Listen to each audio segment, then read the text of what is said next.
Hello, good morning here. Well, it's morning here. Um, I went to make this video a second ago because there's some amazing. I can't see it through my screen because it's so bright, but hopefully this is capturing some of it. I'll walk you along in a minute. There's some amazing effects with the different blossoms and the leaves blowing in the breeze. And I got thwarted in starting the video because just a couple of things happened in the environment, so I couldn't start it straight away. Then I clicked on Amanda's new video, thanks Amanda, and when I heard the very last part of that video I thought, that's why I was stopped in my track. That's why I had to pause before I made my video, because the last part where she said, yes, she rescued me, it really made me cry. I've been on a big journey since having children, and it's been like extremely challenging. My daughter's 10 now, and I don't know, I guess like some of the issues I face in my life are linked to being a girl that wasn't wanted, in the sense that I was wanted to have been a boy, and that's the kind of some generational stuff in my family.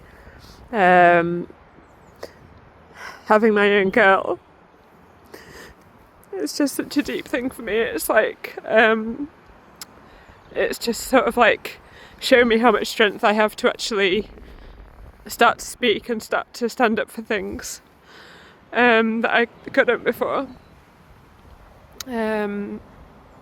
Because it shows the reason when you have someone you're doing it for and they're right in front of you, instead of just doing it for myself, because I'm dissociated. I don't really feel myself, like I don't know that I'm here in the first place, so there isn't much motivation to do anything for myself. I don't have self-preservation really, and it's linked to me being so naive, and why I can talk about these things openly, because I'm still naive even after supposedly go through things that should teach me certain lessons.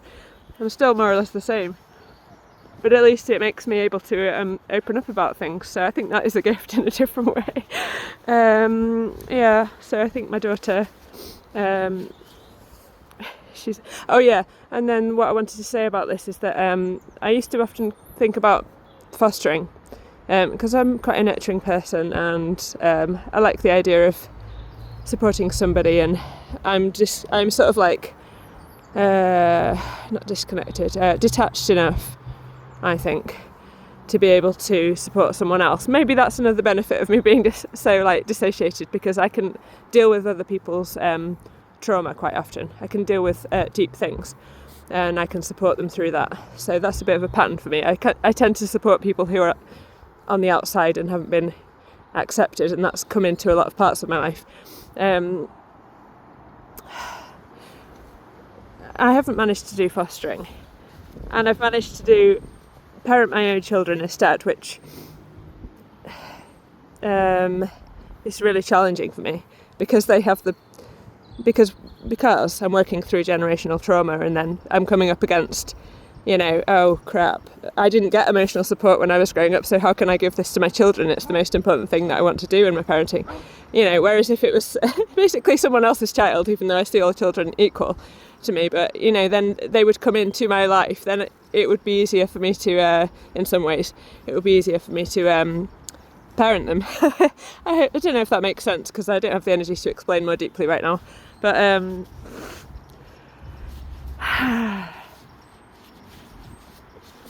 raising my own children,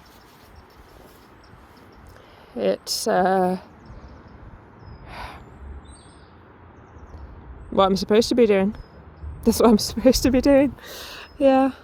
I said I'll walk you through this blossom a little bit. There are a few people around. There's somebody sitting in the grass, just touching the grass, and having the dog just sitting nearby. So that's nice. I feel like somebody feels free enough to do that around here. I'm in actually a part of St Helens right now, and I always think of it as Sainte Hélène, because one of my friends, she's French, and she lives somewhere around here, and when she talked about St Helens, she talks in, like, she's really good at English, she's fluent in English, she's a teacher, but then when she says St Helens, so she calls it Sainte Hélène. And I said, you make it sound so much more romantic, you make it sound so gorgeous in your accent, so I always think of it as Sainte Hélène. So it's nice. I'm in Centre Lynn. So the part that inspired to do a video, it's just over here. It's the colours of this sort of almost reddish. I don't know if that'll show up or not through the video. And then the reddish, and then behind it, the brightness shining in those trees behind. It's really something. Look at that. And yeah, thanks to everybody for contributions to the channel. It's brilliant.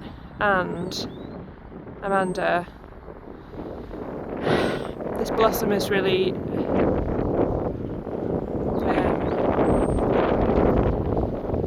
it's not the blossom, it's you noticing the blossom, which is the key to my joy at the moment, and I'd lost that for a long time. Yeah. Alright, love to you all.